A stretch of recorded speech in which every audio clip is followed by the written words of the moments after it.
Olá, meu nome é Natália Almeida e eu vou acompanhar vocês aqui nessa aula sobre a história da educação ambiental nas unidades de conservação, ou até melhor, nas áreas protegidas. Antes de chegar no assunto da educação ambiental, a gente vai conversar um pouco sobre a história dessas áreas protegidas. E para isso, eu convidei para a conversa o Dr. Felipe Zanusso, pesquisador. Ele também é idealizador do movimento Conservatio pela cultura das áreas protegidas e é também um amigo do Museu Florestal Otávio Beck. Eu trabalho no Museu Florestal, que é do Instituto de Pesquisas Ambientais do Estado. E seja bem-vindo, Felipe. Obrigada por aceitar esse convite. Felipe, enfim, a história, né, sobre a proteção da natureza, ela é antiga, né? E uma das teorias que se tem é que nosso modelo de criação de reservas naturais, de parques, de florestas, é inspirado no modelo dos Estados Unidos. Conta um pouco mais dessa história, é isso mesmo? Legal, Natália. Obrigado pelo convite aqui para poder participar desse bate-papo aqui nesse curso tão interessante aí para os monitores e para o público em geral também que tem interesse no tema ambiental, né? Bom, é interessante a gente falar, né, Natália, quando a gente fala de áreas protegidas, ou no Brasil, o termo mais comum que a gente ouve falar é unidades de conservação, né? Esse termo é um termo que vem sendo utilizado mais recentemente, mas no âmbito geral, assim, no Brasil, a gente fala, no âmbito internacional, a gente fala de áreas protegidas, né? Dentro das áreas protegidas, a gente tem um tipo específico que são as unidades de conservação que foram consolidadas, aí vamos dizer assim, a partir dos anos 2000, com o Sistema Nacional de Unidades de Conservação, que é uma legislação específica que regulamenta, né? Por exemplo, os parques nacionais, os parques estaduais, as estações ecológicas. Então, essa legislação consolidou uma série de categorias de áreas protegidas, vamos dizer assim, dentro desse escopo de unidades de conservação. Dentro das áreas protegidas, a gente tem também as terras indígenas, as áreas quilombolas, então a gente tem outros tipos, né? Mas esse termo unidade de conservação ele é mais recente. Mas uma coisa interessante que você falou, Natália, é que a gente sempre, é muito comum, né, a gente escutar que o modelo de áreas protegidas no Brasil foi inspirado no modelo americano, que é um modelo, né, de parques nacionais, muito voltado para a questão da beleza cênica, e que vem lá no século XIX, né, com a criação do Parque Nacional de Yellowstone, o Parque Nacional de Yosemite, né? Mas o que algumas pesquisas têm desvendado, vamos dizer assim, têm discutido, é que o modelo brasileiro ele não é só inspirado nessa ideia da beleza cênica, da contemplação da natureza, né? Nós temos diversos exemplos aqui, e inclusive aqui em São Paulo, que trazem a ideia também do uso sustentável, né? Da exploração racional, vamos dizer assim, né? Uma exploração mais com olhar também de manutenção daquele recurso para as gerações futuras. E isso começa lá no final do século XIX, né, em São Paulo, aqui, com quem a gente fala que é o patrono da conservação da natureza em São Paulo, o Alberto Lofgren, né, ele já traz essa ideia das reservas florestais, né, áreas para a gente também explorar de uma maneira sustentável o recurso natural, né. Vamos lembrar lá, né, no século XIX, o que estava acontecendo? Né? A expansão do café em São Paulo, das ferrovias, um avanço, né, da ocupação do interior do estado e uma devastação muito intensa. E isso chamou a atenção de diversos naturalistas, um deles, né, que é o Alberto Lofgren, um sueco, mas que se naturalizou brasileiro, chegou aqui em 1874, né, e acabou se apaixonando pelo território brasileiro e também por São Paulo e se consolidou aqui. E aí o Alberto Lofgren funda o Serviço Florestal do Estado de São Paulo. E dentro desse serviço florestal, lá em 1896, 1900, ele já escrevia textos, Natália, falando da importância de se criar reservas florestais no estado, né? De se manter a mata em pé, né? Lógico, as nomenclaturas eram diferentes, como eu falei, né? Eles não usavam o termo áreas protegidas, o termo meio ambiente não era um termo comum ainda, né? Natureza, mas eles já falavam das matas, né? Da importância de se manter as matas, de se criar reservas para uma exploração racional, para um uso, né? mais adequado. E também para áreas para pesquisa. Então, eles já tinham a noção de que a gente não conhece toda a biodiversidade, todas as espécies, né, que existem aqui. Então, é importante a gente ter reservas também para pesquisa. Uma coisa interessante também que eles já tinham lá, né, hoje a gente usa o termo serviços ecossistêmicos, mas eles já sabiam que era importante manter áreas de floresta para produção de água, para regulação do clima. Então, o Albert Löffler ele era meteorologista também, então ele sabia que onde tinha floresta, a temperatura era mais agradável do que lugares onde já tinham sido desmatados, né? O solo era mais fértil, a floresta servia como barreira, né, sonora. Então, eles já tinham uma noção de que manter a floresta em pé era importante para a sociedade, né? Para o desenvolvimento da sociedade. Por exemplo, ele falava já, o que seria de São Paulo se não tivesse protegido a Serra da Cantareira, né, e dependesse das águas do Rio Tietê. Então, né, é um olhar que trazia, né, uma questão não só de é importante proteger a Cantareira, porque a Cantareira é bonita, ela tem uma beleza, não, era para o uso da sociedade, em benefício da sociedade. Então, essa é uma diferença importante, né, que pouca gente às vezes discute. Então, às vezes a gente fica muito assim, não, o nosso modelo é o modelo americano, né, aquele modelo só da paisagem cênica que não incorpora o homem, a sociedade junto. Não, a gente tem alguns exemplos que trazem sim essa questão do uso racional, né, e do homem, a importância da relação entre a sociedade e a floresta, né? Vamos dizer assim, isso lá no começo do século XX, né, 1900, e aí ali a gente vai ter depois um surgimento aí de outras áreas protegidas que eu posso contar um pouco para você aqui também. Legal, Felipe, obrigada. Acho que é importante a gente entender um pouco também esse desenvolvimento, né, dessas primeiras áreas protegidas até momentos de maior fortalecimento. Seria muito importante você falar um pouco também, e também como essa ideia de proteger as matas também tinha com a do serviço florestal que você contou. Então, além de proteger as matas, entender a biodiversidade, como regenerar matas devastadas, eles também viam a possibilidade da silvicultura, né? De você usar áreas já devastadas para produção florestal, para consumo humano, mantendo assim o que ainda tinha de floresta nativa em pé. Sim, é interessante, né? Então, ali o horto florestal onde você trabalha, né, foi criado pelo Alberto Löffler em 1896 como uma área de experimentação, né? De testar. Então, ele testava ali qual espécie cresce mais rápido. Essa espécie pode ser utilizada, por exemplo, para dormente de ferrovia, né? Ela pode ser utilizada na construção de casas. Então, eles faziam esses experimentos ali também para entender, por exemplo, quais aquelas espécies que poderiam ser plantadas com crescimento mais rápido, né? Que poderiam ser exploradas, utilizadas de uma forma mais adequada ao que a sociedade precisava naquele período. Vamos lembrar que a gente está falando aí de mais de 120 anos atrás, né?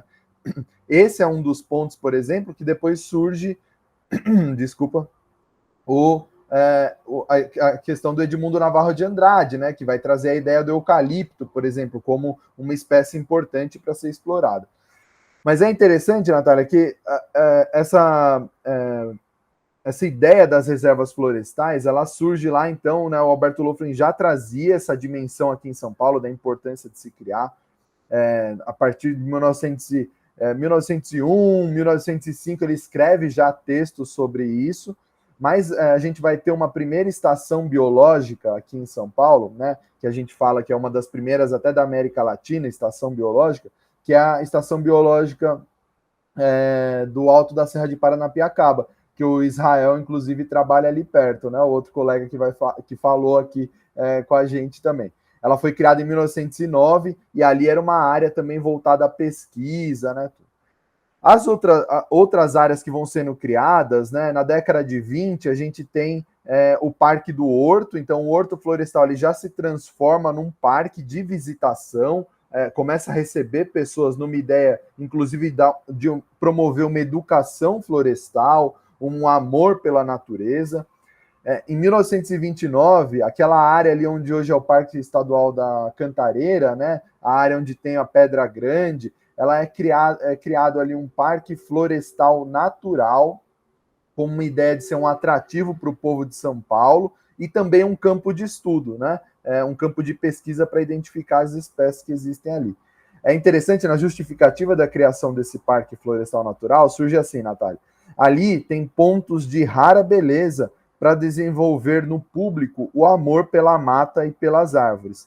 E também oferecer ao estrangeiro, ou seja, aquela pessoa que vem de fora, um pouquinho da diversidade das espécies da flora aqui no Brasil, né? Então, surge essa proposta também já de uma área de visitação para promover o encantamento pela natureza. A gente vai falar, né, daqui a pouquinho um pouco sobre educação ambiental, mas já surge, então, essa proposta também do amor pela natureza. Depois, na década de 30, Natália, a gente vai ter o primeiro Código Florestal, que foi assinado, né, em 1934, tem uma série de questões interessantes aí, acho que depois até, se você tiver possibilidade de colocar aí como referência, porque esse Código Florestal ele vai estimular a criação de reservas, de parques. Então ele é de 1934, olha só, em 1937 a gente vai ter o primeiro Parque Nacional do Brasil, que é o Parque Nacional de Itatiaia. Mas olha só, São Paulo já estava falando de criar áreas, né, há pelo menos uns 35 anos atrás, né? E 10 anos antes já tinha criado o Parque Natural Florestal aí na Cantareira. Esse Código Florestal, Natália, ele estimulou uma série de movimentos, né? Inclusive institucionalizou uma série de movimentos para a criação de reservas. Em São Paulo, esse Código Florestal ele tinha previsto a criação de conselhos florestais, por exemplo. Vamos lembrar que em São Paulo, também, no estado, a gente já tinha o Serviço Florestal, que o Alberto Loeffling tinha fundado lá em 1896. Esse Serviço Florestal ele já estava institucionalizado, ele estava fortalecido, né? Ele já vinha desenvolvendo uma série de iniciativas de restauração, de proteção de florestas, e aí ganha o apoio desse Conselho Florestal do Estado. Esse Conselho Florestal ele começa a estimular a criação de reservas, né? Então, ele é implantado ali no final dos anos 30, e na década de 40 a gente tem uma expansão de diversas reservas e parques, inclusive, aqui no estado. Em 1941 é criado o primeiro parque estadual, o Parque Estadual de Campos do Jordão, né? E também, nessa década de 40, surgem diversas reservas florestais no estado. Essas reservas florestais foram criadas por conta de proteção de mananciais, de proteção da fauna e da flora, né? E o que é interessante dizer é que essas reservas florestais que foram criadas aí na década de 40 e 50, elas vão ser lá no futuro, né, mais para frente, vamos dizer assim, vão ser recategorizadas em parques, em outras categorias, né, como, por exemplo, parques. Então, o Parque Estadual da Serra do Mar, que foi criado em 1977, legalmente, né, ele já tinha sua proteção garantida por diversas reservas. Então, se pegou essas reservas florestais que já tinham sido criadas e se recategorizou num formato de parques. Então, hoje, no estado de São Paulo, várias áreas protegidas, vários parques, estações ecológicas, já tinham a sua proteção lá de antigamente, né, que já tinham sido previstos. Então, isso é muito interessante dizer, porque às vezes a gente fica muito com a data, né, da criação daquele parque, mas já tinham pessoas pensando ali a proteção deles, e não só a proteção. Uma coisa também interessante de falar é que quando a gente trata desse tema, muitas vezes fica assim, né, o funcionamento do parque começou só na década de 90, ou só, né, só mais recentemente. Na década de 60, Natália, a gente já tinha uma legislação aqui em São Paulo que falava dos planos orientadores das áreas protegidas, dos parques e reservas, que seria o equivalente ao nosso plano de manejo hoje em dia, inclusive de aspectos de visitação, né? Como poderia melhorar a visitação? Então se falava da instalação de restaurantes, de áreas de camping, de atrativos, né? Para melhor receber o visitante. Então a gente tem uma história super rica, né? A gente aqui não consegue falar toda essa história, mas é interessante para quem quiser se aprofundar um pouco nisso, também ter um pouco de noção e ir atrás desse material, né? Obrigada, Felipe. Só um minutinho, tem uma criança cantando. Ô, Maria, espera só um pouquinho que a mamãe está gravando aqui. Tá? Muito obrigada, Felipe. Uma coisa interessante, para quem se interessa pela história das unidades de conservação, das áreas protegidas, e também para entender como a gestão dessas áreas também foi mudando ao longo dos anos, a gente vai deixar no material de apoio também o acesso para a tese do Felipe, que trata desse assunto.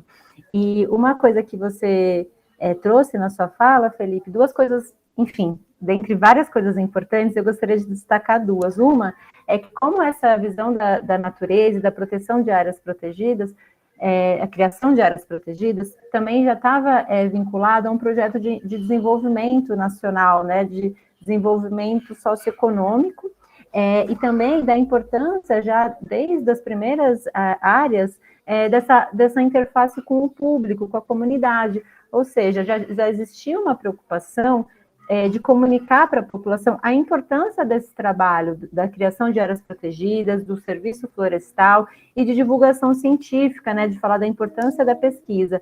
E a gente tem, por exemplo, a criação de alguns equipamentos em diversas áreas protegidas, como, por exemplo, o próprio Museu Florestal, em que eu trabalho, ele foi criado por lei em 1927, né, começou a ser construído em 28, e inaugurado formalmente em 1931. E já tinha essa missão de divulgar a ciência, a importância da floresta, a importância da produção florestal para manter a floresta nativa. A gente tem, por exemplo, um museu que não era ainda do Estado, mas da própria Companhia Paulista, né, onde o Navarro de Andrade trabalhou e que hoje é um museu estadual, que é o Museu do Eucalipto, criado em 1916, para falar por que trazer o eucalipto, né, uma espécie exótica para plantar no Brasil. A gente tem também, na década de 40, exatamente em 1942, a inauguração do Museu Botânico, dentro do Jardim Botânico, né, aqui também na cidade de São Paulo, para tratar a importância também desses estudos da flora nativa. O nome do museu foi em homenagem a um grande botânico, né, então ele chama Museu Botânico Dr. Barbosa Rodrigues. E a gente tem, em 1967, a criação do Museu Geológico, porque a história da natureza também é a história do próprio planeta Terra, né? E o Museu Geológico, então, ele é criado em 1967, mas o acervo dele é o acervo que reúne coleções, desde a Comissão Geográfica e Geológica, que o Lofgren participou, a comissão que era chefiada na sua origem, em 1886, pelo geólogo Orville Derby, que também foi um imigrante, né, ele era estadunidense, mas que se fixou no Brasil e ficou aqui até o fim da sua vida. E, além dos museus, como equipamentos públicos, o fato de receber visitantes, tem um movimento muito interessante, né, Felipe, que também tem a ver com o nosso patrono da conservação, Albert Lofgren, que foi a Festa das Árvores, que a gente pode dizer que foi talvez a primeira campanha de educação ambiental, lógico, lembrando que o termo educação ambiental surge apenas na década de 70, mas o primeiro movimento, pensando na difusão de uma cultura de preservação da natureza para a sociedade em geral, né, tanto escolas, a gente sabe que a mídia também foi usada, né, o jornal, para divulgar essa Festa das Árvores. Queria que você falasse um pouquinho para a gente sobre essa história, Felipe. Legal, Natália. Eu acho que esse tema, né, como você estava falando da questão da sensibilização, né, do cultivo, do culto à natureza, é um tema super interessante também para a gente olhar para o passado e aprender também para trazer esses elementos, porque essas pessoas, né, esses naturalistas, eles já tinham uma noção da importância da gente construir uma sociedade, né, como você falou, que tivesse como identidade nacional a nossa beleza, a nossa grande diversidade de florestas, né, de espécies que nós temos. Então, eles já tinham essa noção de que é importante ter uma sociedade que apoie, né, essa temática da restauração, da conservação das florestas. E o Lofgren e outros colegas da sua época, lá o Coelho Neto, né, o grande propagandista que fez a propaganda é o Coelho Neto e o outro, você lembra, Natália? É o João Pedro Cardoso. O João Pedro Cardoso, e né? Depois, Felipe, o Pedro Cardoso, ele sucede o Orville Derby como chefe da Comissão Geográfica e Geológica, que funciona entre 1886 até início da década de 30. Sim. Então, eles já vendo assim que era importante estimular na sociedade também, porque a gente não podia depender só do Estado, né, do poder público, das autoridades, e isso é uma coisa que a gente vê hoje, né, muito forte nos diversos níveis, né, como é importante a gente ter uma sociedade que ame, né, que se apaixone pela Amazônia, pela Mata Atlântica, pela Caatinga, né, pelo Pantanal, para que ela também possa fortalecer a sua conservação. Então, eles pensando nisso, em 1902, eles desenvolveram aqui no Brasil, né, organizaram, e ocorreu aqui em São Paulo, a primeira Festa das Árvores no Brasil. A Festa das Árvores já acontecia em outros países, como, por exemplo, nos Estados Unidos, o Arbor Day, Dia das Árvores, né? E eles fizeram aqui, organizaram uma grande festa em 1902, é considerada o primeiro evento de educação ambiental, né, um primeiro grande evento de educação ambiental do Brasil, e ocorreu aqui em São Paulo. Então, olha só que importante, né? Nós, os monitores, quem trabalha com essa temática da educação ambiental aqui. Essa festa aconteceu em Araras, na cidade de Araras, né, no dia 7 de junho de 1902. Foi uma grande festa, uma grande celebração. Não foi só um plantio de árvore de autoridades, foram mais de 600 crianças plantando árvores, né, mudas produzidas aí no Horto Florestal, e teve sarau, música, né, poesia declamada em homenagem às nossas matriarcas, né, às árvores, sempre buscando estimular esse amor pela natureza, né, o culto ao amor à natureza. Como a gente falou, não existia o termo de educação ambiental ainda, né? Mas já se falava muito da questão de estimular uma sociedade que cultivasse, né, cultuasse as nossas espécies, as nossas matas. E aí depois, como você falou, né, vem esse movimento também dos museus, dos parques na década de 20, que aí, inclusive, tem outros pesquisadores que trazem essa ideia de como se buscou nos anos 20, nos anos 30, né, na década de 20 e 30, como se buscou promover uma identidade nacional que fosse pautada pela natureza, né, que fosse pautada pela conservação das matas. Então, isso também é um tema bastante interessante. E aí tem a gente vai desenvolvendo, né? Então, a Festa das Árvores hoje é conhecido como Dia da Árvore. O Dia da Árvore hoje é celebrado dia 21 de setembro, né? Acho que todo mundo conhece a data, mas que tem uma história super rica aqui no estado de São Paulo e também no Brasil. Para a gente ter uma ideia, na década de 50, foi criado, em 1956, foi criada uma grande campanha de educação florestal no Brasil, né? Foram feitas flâmulas, medalhas, né, que ocorreu no Brasil inteiro e também aqui em São Paulo. Então, a gente tem diversos movimentos anteriores à década de 70 que trazem essa ideia da educação ambiental com outra nomenclatura, mas que são super importantes também como registro, né, dessa ideia, dessa importância de você vincular, né, trazer a sociedade para perto desse tema, não ficar só no âmbito esperando, né, muitas vezes, que as autoridades, que o poder público faça alguma coisa. E acho que isso é um tema super importante para a nossa atualidade, né, para a gente estimular uma sociedade que tem uma cidadania ambiental, vamos dizer assim, né? Muito obrigada, Felipe. Eu acho que nessa conversa, então, a gente falou um pouquinho dessa história, uma história longa, uma história cheia de vicissitudes, Então, eu vou deixar aqui o acesso para a sua tese, para quem se interessa por essa história, para quem entende também, enfim, as mudanças políticas também, os momentos de maior intensidade da criação de áreas. Esse ano, a gente também teve uma exposição bem bacana, né, sobre a Festa das Árvores, promovida pela Casa de Cultura de Araras, né, pela Prefeitura de Araras. Ai, desculpa, Felipe, eu só não tenho respeito mesmo. Vou voltar.